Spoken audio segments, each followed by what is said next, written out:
everyone! Welcome back! Oh my God, this is my first video for the month of February. Medyo na-delay ang paggawa ng videos kasi medyo nagkaroon tayo ng mga ganaps in the past 2 weeks. Kaya ngayon lang ako nakagawa ng video. Pagpasensya nyo na guys kung paubo-ubo ako at yung boses ko kasi kagagaling lang natin sa trangkaso and hindi pa rin talaga totally magaling. So, ngayong araw na to, isi-share ko sa inyo kasi naka-receive ako ng credit card from PNB. Actually, I think na-mention ko sa inyo previously na merong parang agents ako na nakausap. Excuse me. Yung Prime Cards Philippines. So, nag-apply ako through them. 'Di ba naalala nyo na approve ako sa RCBC and hindi ko alam na tuloy-tuloy pa rin pala application at na-approve naman tayo sa PNB. So, hindi ko na to inaasahan guys kasi medyo matagal na din.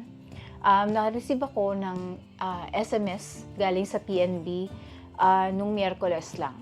Anong date ba nung Wednesday? Nung February 5. Ang sabi dito is, please expect the delivery of your PNB credit card excuse me, to your billing address within 7 to 15 banking days. So, nagulat ako guys, naka-receive ako ng SMS na to. And I was expecting na baka next week pa dumating.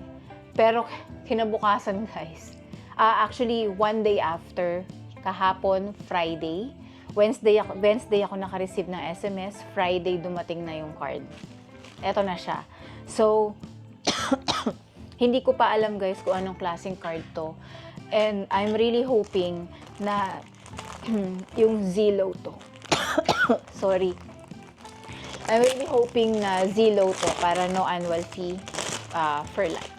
So, samahan niyo ako na buksan at tingnan natin guys kung ano ba yung credit card na binigay nila.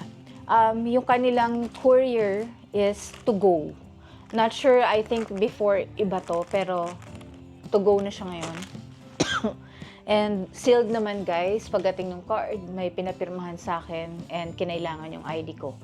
So, eto siya. Sealed pa naman siya guys. And, so, buksan na natin para makita natin kung ano ba yung card na binigay nila. Ayan. Medyo very traditional yung kanilang envelope. Tingnan mo.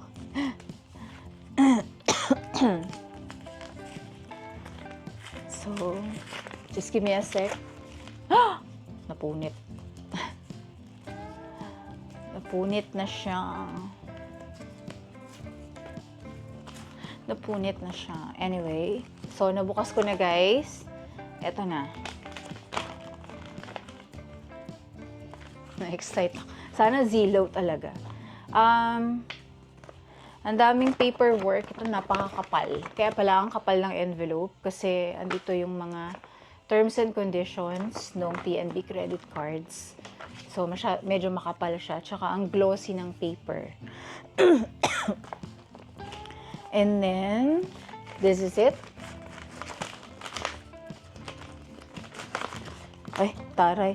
Naka-stapler talaga siya guys doon sa envelope. Ayan. So, kung makikita nyo, PNB. Ayan. So, we'll see. Oh my God. Hindi siya Zelo.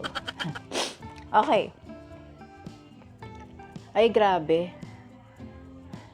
Grabe naman. Ang binigay nilang card sa akin, guys, ay PNB Platinum. Platinum din siya, guys. Unfortunately, hindi siya yung Zelo. Hindi ko pa sure, guys, kung magkano yung annual fee nito. Hindi pa kasi ako nag-research because hindi ko pa alam kung anong klaseng card yung ibibigay nila. Pero, pakita ko sa inyo. Wait lang. Para lang, magka-idea kayo.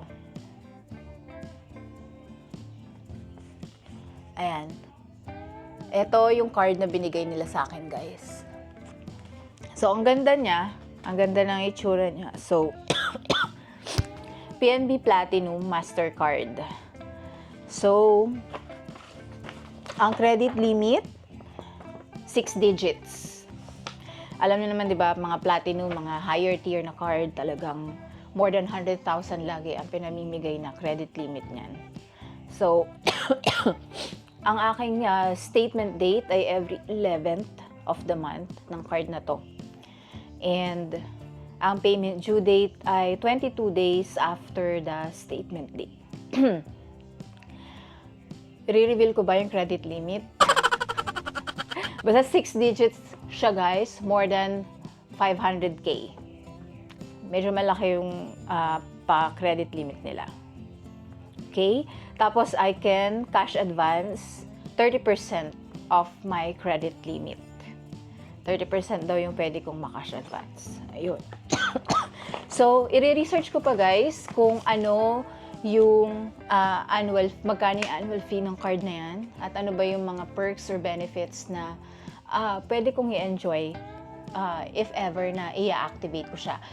So, yun lang naman, guys, yung gusto kong sabihin. Nagpasama lang ako sa inyo na i-unbox itong credit card na binigay ng PNB. So, maraming salamat, guys, sa panonood, and see you again on my next. Bye!